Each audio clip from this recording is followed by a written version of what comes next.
berkata benar, berbuat benar, hidup benar. Nah, apa yang dikatakan oleh firman Tuhan mengenai berkata benar, berbuat benar, dan hidup benar? Efesus pasal 4 ayat 15, firman Tuhan berbunyi demikian. Tetapi dengan teguh berpegang kepada kebenaran di dalam kasih, kita bertumbuh di dalam segala hal ke arah Dia, Kristus, yang adalah kepala. Ini terjemahan baru. Kalau kita melihat, saya coba ambil satu bagian yang menarik sekali dari firman Allah yang hidup, F-A-Y-H, firman Allah yang hidup. Di situ dikatakan tidak, ya, tetapi sebaliknya, dengan penuh kasih kita senantiasa mengikuti kebenaran, berkata benar, berbuat benar, hidup benar. Nah, kita lihat di dalam ayat yang ke-15. Dengan demikian, di dalam segala hal kita makin lama makin menyerupai Kristus. Kalau tadi dikatakan bertumbuh di dalam segala hal ke arah Dia, Kristus. Pertumbuhan apa? Kalau di dalam FHAY dikatakan dalam segala hal itu makin lama makin menyerupai Kristus yang menjadi kepala dari tubuhnya. Nah, di dalam bagian sebelumnya dikatakan berkata benar, berbuat benar, hidup benar.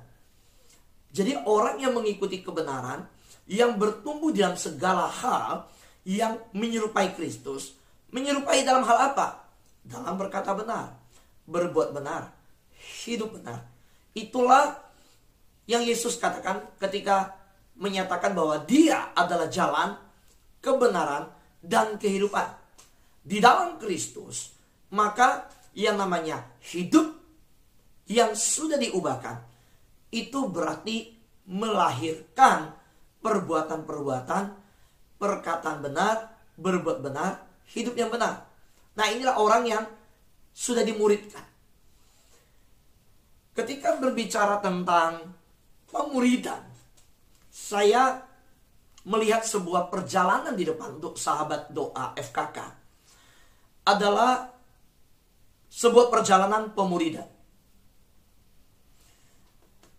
Pada waktu saudara menyadari di dalam ayat tersebut kita baca, sebenarnya kita akan menangkap bahwa isi hati Tuhan supaya kita bertumbuh secara rohani, dewasa secara rohani, bukan tetap menjadi anak-anak rohani. Jelas di dalam ayat ini berkata, dengan demikian di dalam segala kita makin lama makin menyerupai Kristus. Apa arti dengan demikian? Yaitu ketika kita dengan penuh kasih senantiasa mengikuti kebenaran. Dan orang mengikuti kebenaran, senantiasa hatinya rindu mengikuti kebenaran, dia berkata benar, berbuat benar, hidup benar. Nah, itulah orang yang dalam segala hal makin serupa dengan Kristus. Kalau lihat tentang pemuridan, bicara menyerupai Kristus, berarti itu bicara kedewasaan rohani. Nah, orang yang dewasa rohani diinginkan oleh Tuhan. Tuhan menginginkan kita dewasa secara rohani. Kalau orang masih tetap menjadi anak-anak rohani, sebenarnya dia masih jauh dari keserupaan dengan Kristus dan harus terus dimuridkan. Bagaimana kita hari ini? Seberapa kita ada dalam pertumbuhan kedewasaan rohani? Dan ciri-ciri orang dewasa rohani, kita flashback ayat tadi, berarti dia semakin menyerupai Kristus. Kalau kita balik lagi ke dalam ayat tersebut dalam terjemahan baru, berarti dia berkata benar, berbuat benar, hidup benar. Nah, lihat polanya. Orang yang dewasa secara rohani, bukan anak-anak rohani, kita balik lagi, dia makin lama makin menyerupai Kristus. Bagaimana orang yang makin lama makin menyerupai Kristus? Kita balik lagi, berarti dia berkata benar, berbuat benar, hidup benar. Nah, ini yang terjadi. Kita check up rohani sekarang. Dalam tujuan Tuhan untuk kita sedemikian, kita menemukan bahwa Bapa Surgawi ya punya tujuan supaya mendewasakan kita, mengembangkan karakteristik Kristus di dalam hidup kita. Itu jelas dalam Efesus pasal 4 tadi dikatakan, ayat 15. Kita akhirnya menemukan wahyu yang diberikan kepada Paulus, dituliskan dalam Efesus pasal 4 ayat 15, yang berkata kita harus menyerupai Kristus. Makin hari makin mirip Kristus. Dalam hal apa? Dalam perkataan, perbuatan, kehidupan yang benar. Dari situ kita menemukan berarti sebagai anak Tuhan, tujuan Bapa Surgawi adalah dalam perjalanan hidup kita makin dewasa, makin mengembangkan karakteristik Kristus di dalam hidup kita.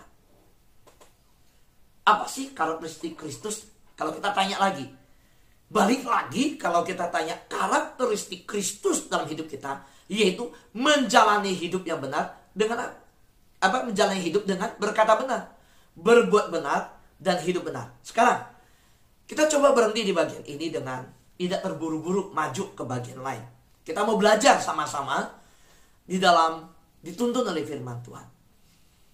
Kalau kita berkata kalau orang yang bisa mengendalikan lidah, ya dia udah sempurna lah, gitu. Firman Tuhan Yakobus berkata demikian. Nah, bagaimana dengan lidah kita? Lidah yang sama kita pakai memuji Tuhan. Seharusnya dengan lidah yang sama jangan menjelekkan orang lain. Dengan lidah yang sama di rumah anak-anak kita melihat kita berkata-kata kepada Tuhan, yang mengajak mulut ini, lidah ini mengajak anak kita, yuk mesbah keluarga. Apakah lidah yang sama kita memberkati anak-anak kita atau mengutuk anak-anak kita? Saudara, dari lidah seseorang kita bisa melihat karakter Kristus. Karakteristik Kristus itu ada dalam hidup orang itu apa tidak? Saudara, dalam mendengarkan ucapan perkataan seseorang yang terus-menerus berkata negatif tentang hidupnya, harusnya kita berkata positif tentang hidup kita. Tuhan menciptakan kita memberi masa depan yang penuh harapan. Tuhan ciptakan kita dengan berkata bahwa kita berharga di mata Tuhan. Tuhan menciptakan kita sebagai biji mata Tuhan. Tuhan menciptakan kita sebagai pusaka anak panah di tangan Tuhan. Nah, lalu kita ketemu orang Kristen yang berkata, hidupku gak berharga. Loh, firman Tuhan bilang berharga. Dia berkata tentang hidupnya, dia mengeluh tentang hidupnya. Tuhan enggak menyayangi dia, Tuhan gak peduli. Sedangkan kita mengatakan Tuhan sampai datang ke dunia mati bagi dia. Kok Tuhan dibilang gak peduli? Nah, kalau orang yang terus mengatakan dalam hidupnya hal-hal negatif, hal-hal yang sedemikian, dia tidak berharga, di situ kita tahu dia belum bertumbuh ke arah Kristus dan dia belum dewasa rohani. Ini maksud saya. Di pagi hari ini kita belajar bersama-sama dalam kebenaran firman yang berkata bahwa Tuhan melalui Paulus menuliskan Efesus pasal 4:15 itu memberikan pesan bukan hanya kepada jemaat Efesus, tetapi firman Tuhan hari ini adalah pesan untuk kita bersama-sama bahwa dalam ulang tahun yang perjalanan hampir 1 tahun ini, setiap pagi merenungkan firman Tuhan. Jangan bicara, wih bagus ya khotbahnya ya, oh saya jadi mengerti. Enggak loh, saya dengar itu apakah saya senang? Ya secara manusia senang, gak usah munafik juga, senang. Tetapi saya di hadapan Tuhan dituntut pertanggungjawaban di hadapan Tuhan, bahwa ketika memberitakan firman Tuhan hanya membuat orang merasa bagus, apa gunanya? Nggak ada gunanya. Tapi saya bahagia, yang paling bahagia adalah ketika saya mendengar saudara hidup di dalam melakukan firman Tuhan, menjalani firman Tuhan. Yaitu apa itu menjalani? Terjadi perubahan hidup, terjadi perubahan di dalam memakai lidah, memakai kata-kata. Ketika belum ikut sahabat doa, setelah ikut sahabat doa, ada perubahan dalam hidup kita. Yang katakan amin, lambaikan tangan. Ya di YouTube ketika kata amin. Amin. Itu yang terjadi. Yang kedua, kita melihat bahwa di dalam firman Tuhan dikatakan apa? Terjadi apa? Kehidupan yang namanya berbuat benar. Bukan hanya berbuat baik. Berani memutuskan dan melakukan hal yang benar. Saudara yang terkasih dalam Tuhan, ada banyak hal yang benar, tetapi juga ada banyak hal yang baik. Saudara, di dalam saya membimbing, kadang melihat satu pasangan dalam pernikahan kehidupan. Ketika sudah lama ditinggal oleh pasangan, dan bahkan pasangan yang berbuat salah, waktu menghadapi pribadi, lihat hidupnya, waduh kasihan ya, pasangannya berbuat tidak adil sama dia. Dia ditinggal, pasangannya berbuat curang terhadap dia. Pasangannya berbuat hal yang menyakitkan hati dia. Lalu sekarang lihat hidup dia, udah jalan nyaman, udah jalan enak. Lalu saya ditanya, Pak Fu, menurut Pak Fu gimana? Saya cerai aja ya. Soalnya kami udah bisa kok. Dia hidup di sana, saya hidup di sini. Cerai itu cuma soal satu surat aja kok Pak Fu. Menurut Pak Fu gimana? Nah, kalau mau berbuat baik, kita jadinya begini. Waduh, udah teman baik. Toh saya gak kenal pasangannya. Yang hidup sama saya orang ini. Wah, dia juga hidupnya, saya lihat baik-baik juga semua. Udah nyaman. Kasihan loh kalau pasangannya balik lagi. No, orang dia udah jalan setengah tahun begitu enak kok, udah jalan baik kok. Kalau hanya terjebak berbuat baik, maka sebagai hamba Tuhan saya berkata, ya udah, lupakanlah, dia di sana udah senang, udah enak, nggak usah tunggu dia balik, nggak usah doain dia balik. Udah, kamu hidup begini, cerai aja nggak apa-apa. Tapi kalau kita berbuat benar, walaupun dia teman, walaupun kita lihat hidupnya udah jalan begini, oh ya enak, kita harus berani berkata, tetap firman Tuhan berkata, tidak boleh cerai. Berani bilang amin? Lambaikan tangan. Ya, kita harus berkata, enggak. Kamu harus hidup di dalam sebuah keputusan sesuai firman Tuhan. Itu yang harus terjadi. Sahabat doa yang terkasih dalam Tuhan, demikian juga firman Tuhan bukan berkata hanya berkata benar, berbuat benar, hidup yang benar. Kalau kita melihat kehidupan yang benar, kehidupan yang benar hanya kita miliki di dalam Kristus. Sahabat doa, kita ini orang gak benar. Di hadapan Tuhan, di hadapan surga, Bapa melihat kebenaran Kristus yang telah menutupi kita, yang telah menutup bungkus kita. Kalau menurut ukuran benarnya kita diterima Bapa. Nggak ada yang benar dari kita. Bahkan setelah ikut Tuhan pun kita masih jatuh dalam dosa. Masih banyak kekurangan. Masih jauh dari standarnya Tuhan. Benar? Sekarang, bagaimana kita bisa hidup benar? Karena itulah kita harus tiap hari mengingat kematian Kristus yang telah diberikan bagi kita. Biarlah kebenaran Kristus itu menjadi kebenaran yang selalu kita hidup tenggelam di dalamnya. Jangan andalkan kebenaran kita. Kita benar-benar tertanam dalam firman Tuhan. Kita lakukan firman Tuhan. Tapi kita masih jauh dari sempurna. Karena itu, hidup benar adalah, jangan lihat seseorang Kristen udah hidup baik. Gua udah baik kok. Saya udah baik. Cuma saya gak baca Alkitab. Saya udah baik. Cuma saya gak doa. Saya gak puasa. Saya gak nyembah Tuhan. Saya udah hidup baik. Saya udah lihat jemaat yang hidupnya baik. Tapi hidup rohaninya gak berjalan. Disiplin rohaninya gak ada. Nah, kita bingung mau bilang apa sama dia. Kita bingung kan mau nasihat apa. Tetap saudara, kita harus mengingatkan. Apalagi saudara, dia jadi jemaat, belum terdaftar. Karena apa? Udah baptis kan baru terdaftar. Ya kan? Baru jadi anggota. Lalu dia datang dan dia bilang, saya percaya Yesus kok. Dia gak mau baptis. Sudah itu, apa yang terjadi? Dia datang ke gereja, dia bilang, saya gak percaya Yesus. Tapi hidup saya, ya saya udah berbuat baik. Saya cuma simpatisan orang Kristen. Saya datang ke gereja ibadah aja. Saudara berani nggak bicara bahwa dia harus terima Yesus? Lalu kita lihat kelakuannya baik, ngomongnya santun, hidupnya baik. Nah, kita mungkin ada anak tuh bingung ya mau ngomong apa sama dia ya. Udah nggak usah suruh dia baptis dah. Udah dia bilang nggak percaya Yesus. Apalagi di gereja dia sumbangannya paling besar loh di gereja. Apa begitu? Nggak bisa. Hidup benar itu adalah sebuah hidup yang diberikan oleh Kristus di dalam kematian Kristus. Jadi kita tetap harus berani menginjili dia untuk dia percaya pada Yesus.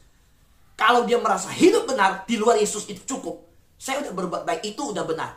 Kita harus sampaikan kebenaran bahwa di dalam Yesus, hidup di dalam percaya pada Yesus, itu jalan-jalan satu-satunya jalan kebenaran dan hidup.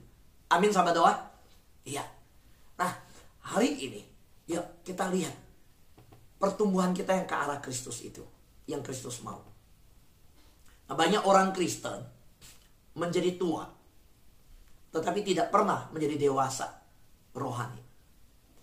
Bahkan tidak pernah berniat untuk tumbuh secara rohani.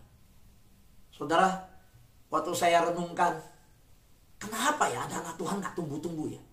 Udah gereja sediakan doa fajar, udah Tuhan sediakan teknologi, udah ada persekutuan, udah ada di luar gereja, udah banyak juga. Ada juga penyembahan rohani. Kok nggak pingin-pingin ya? Tapi banyak waktu jalanin hobi, banyak waktu untuk jalanin usaha, kesibukan yang lain. Tapi kalau diajak untuk pemuridan, pemahaman Alkitab, doa fajar, worship night, nggak ada loh, nggak mau. So maka saya temukan bukan hanya banyak orang Kristen menjadi tua, tetapi tidak pernah menjadi dewasa rohani. Tetapi bahkan saya menemukan ada banyak anak Tuhan nggak punya niat untuk bertumbuh secara rohani. Kalau diajak nantilah, kalau diajak udah nanti bisalah, udah belum ada waktu, udah nanti aja. Saudara, saya pingin lihat tuh di sahabat doa, pernah nggak ajak orang dan saudara ketemu, jangan-jangan pasanganmu nih yang nggak punya niat bertumbuh rohani, tapi dia Kristen dari kecil. Jangankan Kristen dari kecil, Pak. Orang papa mama saya menikah aja udah Kristen. Di dalam kandungan dengar di depan dokter. Waktu dokter bilang, "Bu, positif." Mama saya langsung ngomong, "Puji Tuhan." Bayangin, positif aja udah langsung dijawab puji Tuhan. Dari dalam perut aja udah bilang puji Tuhan loh, mama. Gitu. Pernah ketemu orang yang gak punya niat bertumbuh rohani? Coba lambaikan tangan kalau yang ada. Coba mikir-mikir, ada gak? Ya ibu pendeta bilang, ada Pak, karena gue ibu pendeta. Gue ketemu banyak yang kayak begitu. Yang di YouTube juga bilang, ada Pak, boleh ketik tuh. Tapi jangan ketik nama orang ya di YouTube ya. Ini. So ketemu teman yang diajak, nggak mau gitu. Kita udah sediakan zaman ini teknologi, udah ada Zoom, udah ada YouTube. Ya ada pendeta-pendeta hebat luar biasa, saudara. Banyak luar biasa, saudara. Nggak niat tuh, kita bingung ini Kristen apa gitu, kita bingung. Ya itu yang terjadi. Sahabat doa yang terkasih dalam Tuhan, yuk hari ini Tuhan menginginkan sahabat doa FKK bertumbuh secara rohani. Apalagi ya, nih maaf ya, orang bilang begini, sahabat doa FKK ini tua-tua semua nih. Saya bilang enak aja, enggak. Orang anak muda, kita sekarang aja udah ibadah, ada anak ibadah pemuda. Betul kan? Ada anak muda. Saya mau tanya, saudara tahu saya baru ketemu hari Sabtu kemarin sebuah WA yang dengan bangga berkata begini, saya dikirim di grup, ayo anak-anak muda, mari kita bikin persekutuan, buktikan kepada dunia bahwa anak-anak muda bisa bangun pagi. Saya bilang puji Tuhan. Wah, puji Tuhan. Karena doa saya udah lama untuk anak muda begitu. Ada yang buat, saya bilang puji Tuhan. Ada yang buat, terus saya baca. Tahu nggak? Dengan bangga pengumumannya jam berapa? Mari kita buktikan kepada dunia. Buktikan apa yang dikatakan anak muda tidak bisa bangun pagi. Kita bikin sebuah persekutuan. Sekarang ada sebuah persekutuan mengajak anak-anak muda untuk menyembah Tuhan bersama-sama. Mari kita cari Tuhan jam 7 pagi. Jam 7 pagi Bapak Ibu. Saya bilang, ini mah bukan pagi. Ya ini pagi sih. Tapi belum terobosan buat anak muda. Jam 6 belum. Kalau jam 5 itu tantangan tuh. Jam 7, ya memang sih tantangan. Anak muda sekarang bangun jam 9, jam 10. Nah, sahabat doa yang terkasih dalam Tuhan. Ayo. Orang bilang sahabat doa FKK itu senior-senior semua. Saya gak mau bilang tua ya. Senior semua. Oke. Dibilang tua, oke lah. Umur berapa. Tapi, saya mau sampaikan satu hal. Kamu boleh berkata sahabat doa FKK tua semua. Senior. Yang saya sebut senior sama macam. Tapi, saya gak masalah. Kok Pak Fu mau ya sama orang tua ya? Nggak canggung. Nggak. Orang bergaul sama yang seumuran Pak Fu masih muda. Ini tiap pagi bergaulnya sama orang tua. Gini, loh, saya bilang, lo boleh bilang tua. Tapi jujur aja. Yuk, lihat. Ya, mereka bisa bangun pagi loh. Bisa cari Tuhan setiap hari loh.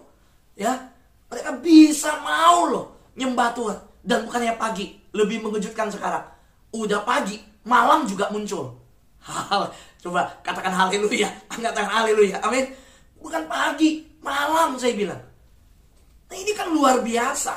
Ini dahsyat buat saya. Bahkan saya terkagum dengan perbuatan Tuhan. Bukan bangga. Enggak. Tapi saya bangga sama karya Tuhan. Yang menjamah kita bersama-sama. Menyadari. Membutuhkan Tuhan. Puji Tuhan. Nah bagi saya bukan soal usia kok. Nggak masalah. Tuhan mau kirim yang umur 100 semua di sini nggak masalah. Tetapi dewasa rohani semuanya. Amin saudara. Yang penting dewasa rohani. Sahabat doa yang terkasih dalam Tuhan. Yuk, mari kita lihat. Pertumbuhan rohani. Ya, tidak otomatis. Yuk, kita ingat hal ini. Pertumbuhan rohani tidak otomatis. Dibutuhkan komitmen yang disengaja. Kita baca sama-sama. Perkatakan di rumah sama-sama. 1, 2, 3. Pertumbuhan rohani tidak otomatis. Dibutuhkan komitmen yang disengaja. Apa maksudnya Pak Fu? Nah ini kan gambar gedung-gedung pencakar langit. Lalu matahari terbit gitu kan ya. Ya kita lihat matahari terbit ya. Begitu ya. Tidak otomatis. Dibutuhkan apa namanya? Sengaja ya. Dibutuhkan komitmen yang disengaja. Sebuah tindakan yang disengaja. Sengaja bangun pagi. Sengaja buru-buru pulang kalau malam karena besok mau bangun. Sengaja pasang alarm. Ya, sengaja tidur lebih awal. Sengaja mempersiapkan diri untuk bangun pagi. Saudara, kalau yang di sahabat doa yang hari ini di Zoom dan yang di YouTube, dengar ya. Saya percaya kalau nggak ada sebuah niat dan sebuah komitmen yang sengaja bangun pagi, nggak bakal bisa kok. Saya mau berkata, saudara yang bisa masuk, sahabat doa yang bisa masuk Zoom yang sama-sama hari ini bersama-sama, sengaja bangun nggak saudara? Atau berkata, enggak, kebangun aja tuh. Sebenarnya, ya, enggak. Awalnya sengaja kan, setting jam 5 alarm, bangunkan diri sendiri. Ada sebuah tindakan sengaja membangunkan diri. Betul nggak Bapak Ibu? Sahabat doa. Iya. Saudara kalau nggak sengaja, nggak mempersiapkan, sengaja itu dalam arti ya memang membuat mendisiplin diri untuk sengaja bangun. Nggak bisa. Nggak bisa. Nggak ada namanya, nggak aku kebetulan kok. Aku kebetulan. Memang saudara diajak tiba-tiba dan kirim. Tapi waktu dikirim, saudara harus punya sebuah semangat untuk sendiri mau bangun. Sendiri mau pasang alarm. Sendiri mau ini. Betul? Iya. Jadi pertumbuhan rohani itu sebuah tindakan disengaja. Saudara harus punya program. Bukan otomatis. Saudara harus punya keinginan ke arah sana. Punya komitmen. Dan komitmen yang dibuat sengaja mau berjalan ke sana. Kalau enggak bisa. Nggak ada namanya pertumbuhan rohani. Nggak tahu kenapa tuh saya tiba-tiba bertumbuh. Ya kebetulan aja saya bisa bertumbuh. Nggak ada. Saudara harus menuju ke sana. Punya niat. Sengaja ke sana. Kalau nggak bisa. Nggak bisa. Nggak ada. Nggak ada yang bilang nggak sengaja. Harus disengaja. Kalau mau bertumbuh. Kayak kita makan siang. Saudara sengaja kok cari bakso. Saudara, nggak kebetulan saya ketemu ketia saya makan. Apalagi orang lapar. Ada orang lapar ngomong begini nih. Dia bilang, ya udahlah, lapar cari makan apa aja. Saya dijawab begini. Saudara, saya mau tanya. Saudara, kalau lapar makan apa aja, mungkin ada yang begitu kan. Tapi ada yang bilang gini, enggak lah, sayang, udah lapar. Kalau lapar ketemu makanan nggak enak, nyesel banget. Jadi sengaja cari Gojek, lihat makanan yang ini enak nih. Saudara, makan, saya mau tanya, makan pagi, makan malam. Saudara sengaja kan cari sesuatu, nggak ada yang kebetulan sih ada apa saya makan apa? Enggak. Saudara kepikir kok muncul kok nanti siang makan apa? Padahal masih pagi, udah kepikir makan gado-gado siang nanti. Gado-gadonya tahu lagi yang di bawah pohon yang sana. Yang gerobaknya yang ini, yang Abang Ali namanya.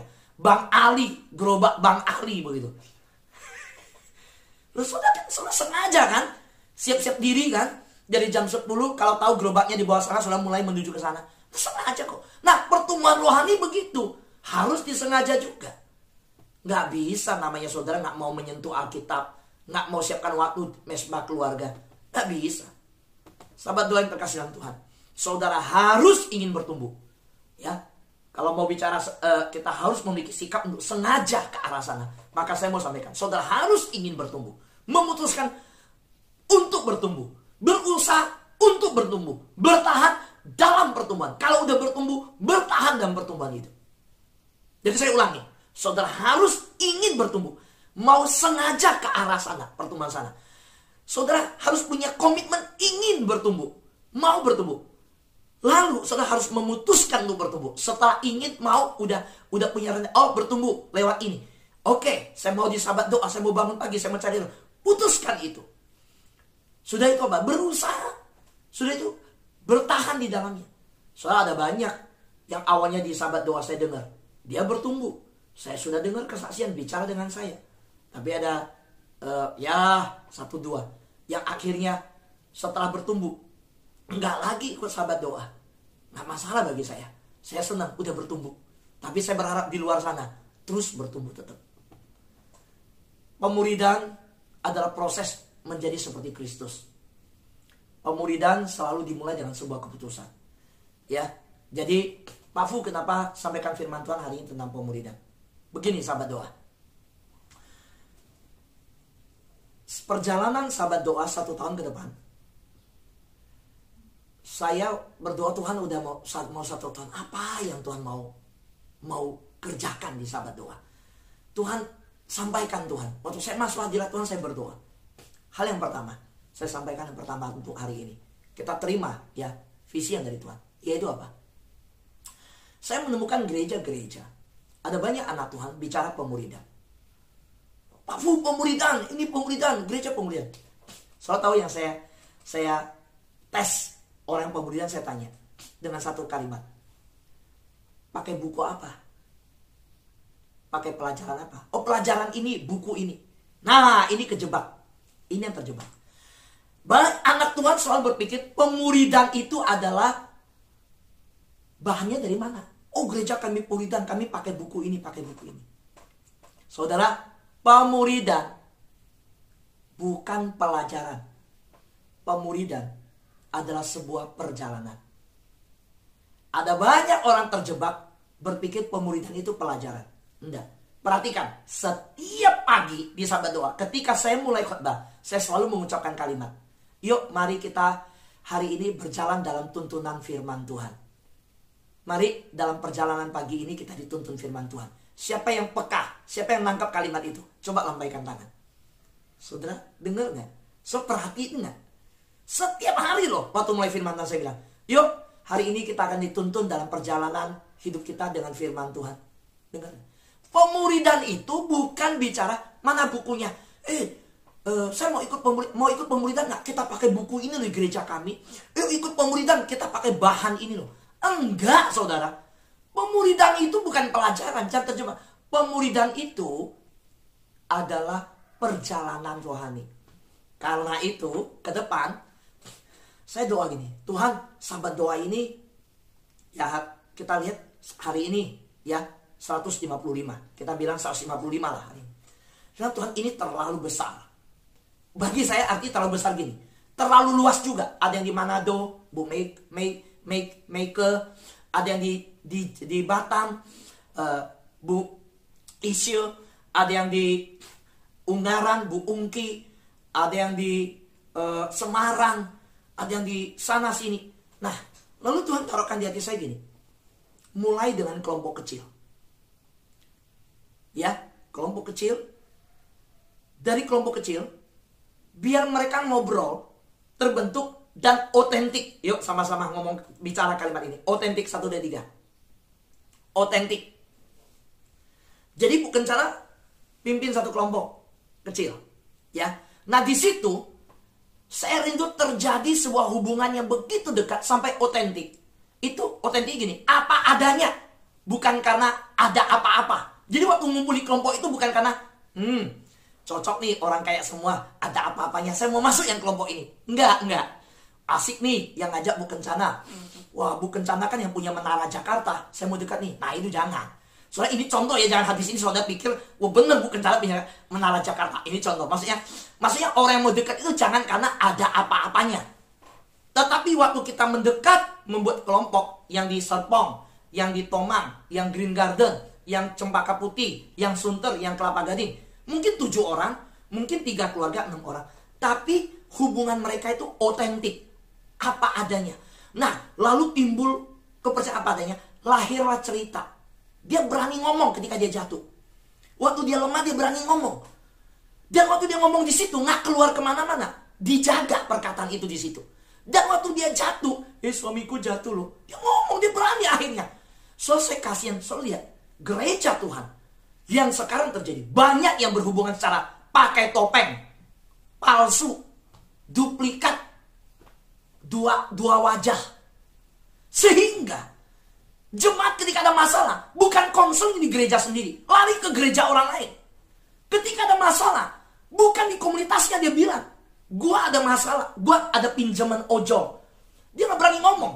Kenapa? Kalau dia ngomong dianggap pinjem. Padahal dia mau minta didoakan. Nah, saya berharap kelompok sahabat doa KKR nanti dibentuk kecil ini. Orang itu bisa jujur apa adanya. Dia nggak takut dihakimi, dia nggak takut dinilai negatif. Dia ngomong apa adanya, lalu dia didoakan.